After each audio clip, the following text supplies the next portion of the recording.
Understanding Misogyny and Internalized Bias in Women, Unveiling Unconscious Prejudices. Misogyny, often colloquially understood as simply men hating women, is a far more intricate and insidious force than mere individual animosity. It represents a deeply entrenched, systemic prejudice and devaluation of women, operating within societal structures, cultural norms, and even the unconscious biases of individuals, including women themselves. This pervasive system aims to maintain patriarchal power structures, positioning men as inherently superior and women as subordinate. One of the most complex and challenging facets of this dynamic is internalized misogyny, a phenomenon where women, often without conscious awareness, absorb and perpetuate the very sexist beliefs and behaviors that oppress them. This article will delve into the multifaceted nature of misogyny, specifically exploring its internalization by women, with a particular focus on unconscious biases directed towards women in positions of power and leadership. The systemic nature of misogyny. To grasp internalized misogyny, it's crucial to first recognize misogyny as a systemic issue, not just a personal failing. Its roots are woven into the fabric of history, culture, and social organization. Historical patriarchy. For millennia, societies across the globe have largely operated under patriarchal systems where power, authority, and lineage are primarily held by men. This historical precedent established a hierarchy that inherently devalued female contributions and relegated women to secondary roles. Cultural narratives and media, storytelling, religious texts, art, and media consistently transmit gendered messages. These narratives often stereotype women as emotional, irrational, overly nurturing, or sexually objectified, while portraying men as rational, strong, and capable leaders. Such pervasive messaging molds societal perceptions and expectations for both genders. Economic and political disenfranchisement. Women have historically been denied equal access to education, property ownership, professional opportunities, and political participation. This systemic exclusion reinforced their subordinate status and limited their avenues for acquiring power or influence. Reinforcement through social norms, everyday interactions, from childhood upbringing to workplace dynamics, often subtly reinforce these gendered expectations. Behaviors that deviate from prescribed gender roles can be met with social sanction, further entrenching the system. These interlocking elements create an environment where misogynistic attitudes become normalized, making it challenging for individuals, regardless of gender, to fully escape their influence. Internalized misogyny, the unconscious adoption of oppression. Internalized misogyny occurs when women, exposed to and immersed in a misogynistic society, begin to believe and act upon the negative stereotypes and limitations imposed upon their own gender. It's not a deliberate act of malice, but rather an unconscious absorption of societal biases, much like breathing air. This internalization manifests in various subtle, often self-defeating ways. Self-blame and gaslighting. Women may internalize the idea that any challenges or discrimination they face are due to their personal shortcomings rather than systemic biases.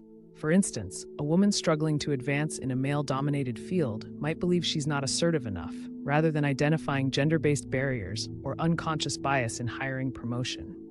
This can lead to self-doubt and self-criticism, effectively gaslighting themselves out of acknowledging real systemic issues. Policing other women's behavior and appearance, having internalized societal expectations of how women should look, act, or speak, some women may become overly critical of other women who deviate from these norms. This can manifest as harsh judgments about another woman's clothing, weight, sexual choices, or career decisions. Often framed as concern, but stemming from a fear of societal disapproval directed at the entire gender.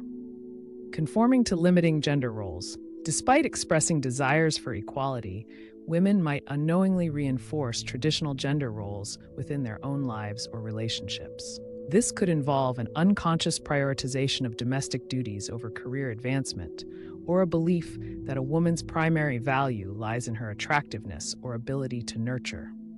They might also criticize women who reject these roles, labeling them as unfeminine or selfish. Dismissal of female experiences. An internalized misogynistic perspective can lead to downplaying or outright dismissing the validity of other women's experiences of sexism, harassment, or discrimination. Phrases like, "she's overreacting," "it's not that bad," or "boys will be boys" can stem from a desire to distance oneself from the victim's status, or from a genuine, albeit misguided belief that gender discrimination is no longer a significant issue. Perpetuating the catfight narrative. Society often presents female relationships as inherently competitive or fraught with drama. Internalized misogyny can lead women to gravitate towards this narrative, viewing other women as rivals, especially for male attention, romantic partners, or limited professional opportunities, rather than as potential allies. This fosters a cycle of mistrust and undermines collective progress.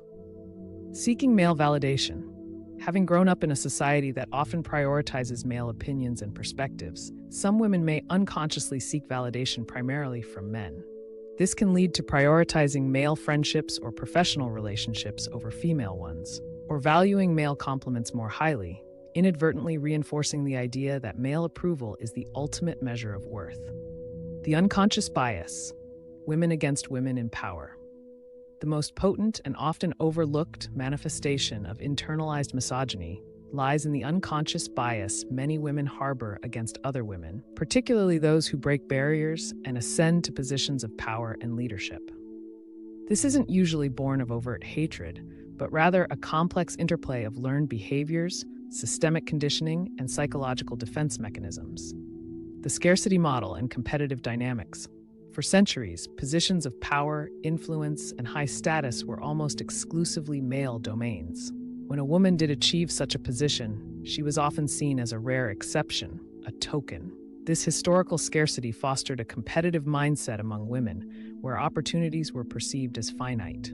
If only one woman could be at the top, then other women, even unconsciously, might view the climbing woman as a rival rather than a representative. This competitive lens can lead to subtle undermining or a reluctance to offer support, driven by the ingrained belief that another woman's success might diminish their own chances. Socialization and the double bind. Women are traditionally socialized to be communal, nurturing, and agreeable. Leadership, on the other hand, is often associated with masculine traits: assertiveness, decisiveness, and ambition. When a woman in power exhibits these traits, she can be perceived by other women as bossy, aggressive, or unfeminine. Conversely, if she exhibits more traditionally feminine traits like empathy or collaboration, she might be seen as weak or emotional, and therefore unfit for leadership. This creates an impossible double bind, where female leaders are criticized regardless of their approach, and other women, having internalized these contradictory expectations, may unconsciously participate in enforcing them. The Queen Bee Syndrome. This phenomenon describes a woman who, having succeeded in a male-dominated environment, attributes her success to her own exceptionalism and distances herself from other women. She might believe that other women simply need to work harder or lean in to achieve what she has, thereby denying the systemic barriers that still exist. Crucially, queen bees may actively or passively undermine other women, perhaps to maintain their unique status as the only successful woman, or because they have genuinely internalized the idea that aligning with the dominant male culture is the only path to sustained power. Their behavior, while harmful, is often a symptom of their own struggle to navigate and survive in a biased system. Heightened scrutiny and the purity trap. Historically, women in public life have been subjected to intense moral and personal scrutiny, far beyond what men typically face.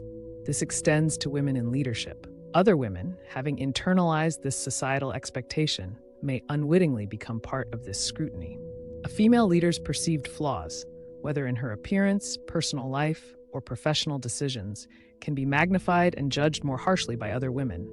This can stem from an unconscious fear that one woman's perceived imperfection might reflect poorly on the entire gender, or from an internalized belief that powerful women must be beyond reproach.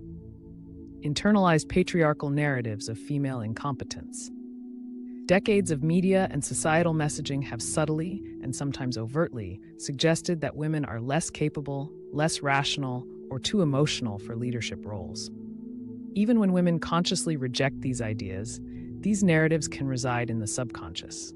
When confronted with a powerful female leader, this subconscious bias can lead to an automatic, often unexamined, questioning of her competence, decision-making, or ability to handle pressure, even when her male counterparts exhibiting similar traits are praised. She's too much like a man versus she's not enough like a woman. This critical paradox frequently emanates from other women who have internalized rigid gender roles. If a female leader adopts a direct, assertive communication style, she might be deemed too aggressive or unpleasant by women who expect more softness. Conversely, if she demonstrates empathy or seeks consensus, she might be seen as indecisive or weak by those who associate leadership solely with traditionally masculine traits. This catch-22 ensures a constant critical lens applied to female leaders from within their own gender. Breaking the cycle, a path towards collective empowerment.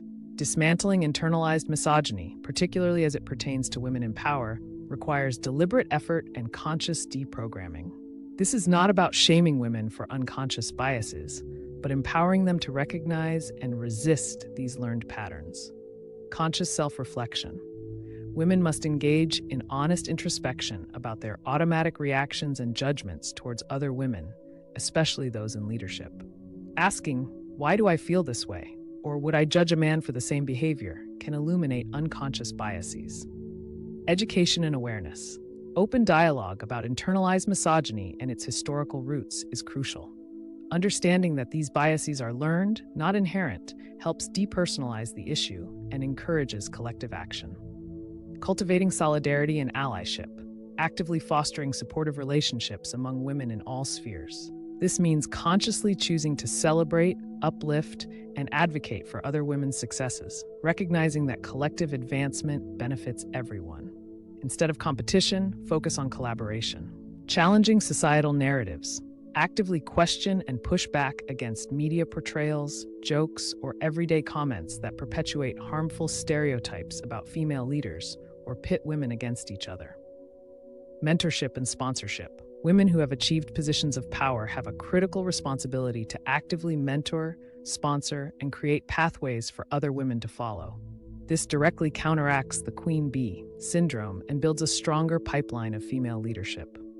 Focus on systemic change. While individual reflection is vital, addressing internalized misogyny also requires advocating for broader systemic changes that create truly equitable environments. When opportunities are abundant and merit-based, the scarcity mindset diminishes. Embracing diverse leadership styles, recognizing that effective leadership comes in many forms, and that women's unique perspectives and approaches can be powerful assets, not liabilities. Celebrating a spectrum of leadership traits, both traditionally masculine and feminine, helps dismantle the double bind. By courageously examining and dismantling the internalized misogynistic beliefs that inadvertently hold women back, both individually and collectively, we can foster a more supportive, equitable, and empowered future for all women in leadership and beyond.